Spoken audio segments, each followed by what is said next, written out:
નમસ્કાર, આપ જોઈ રહ્યા છો PR24 crime alert news. Ahmedabad શહેરના રસ્તાઓ ઉપર દોડતી 2 લાખ જેટલી ઓટો રિક્ષાને સ્થાનિક પોલીસ સ્ટેશનમાં નોંધણી કરાવી મુસાફરો અને પ્રજાજનો જોઈ શકે તે પ્રકારે રિક્ષાની આગળ અને પાછળના ભાગે સ્ટીકર લગાવવા Ahmedabad police commissioner GS Malik સાહેબ દ્વારા આદેશ આપવામાં આવ્યો હતો. જેને પગલે બાપુનગર પોલીસ સ્ટેશનના પોલીસ ઇન્સ્પેક્ટર SG ખાંભલા સાહેબ અને તેઓની ટીમ દ્વારા બાપુનગર વિસ્તારમાં રિક્ષા ચાલકોને અલગ અલગ નંબર આપી તેઓની રિક્ષામાં આગળ અને પાછળના ભાગે સ્ટીકર લગાવવાની કામગીરી કરવામાં આવી હતી.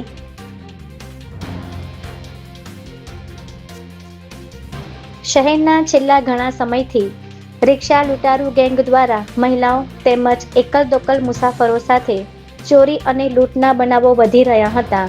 ત્યારે આ પ્રકારના ગુનાઓ નિવારવા માટે અને આવા ગંભીર પ્રકારના ગુનાઓ બને તો તરત આરોપી સુધી પહોંચી શકાય તે માટે પોલીસ કમિશનર દ્વારા પ્રજાની સલામતી માટે 15 દિવસમાં ઓટો રિક્ષાઓમાં સ્ટીકર લગાવવાનો આદેશ કરવામાં આવ્યો હતો. જેને પગલે બાપુનગર પોલીસ દ્વારા ઓટો રિક્ષામાં સ્ટીકર ચોંટાડવામાં આવ્યા છે, જેથી હવે સ્ટીકર ઉપર લખેલા પોલીસ સ્ટેશનમાં નોંધાયેલા સિરિયલ નંબરથી ગુનામાં વપરાયેલી ઓટો રિક્ષા અંગેની જાણકારી તરત પોલીસને મળી રહેશે. જય હિન્દ, જય ભારત.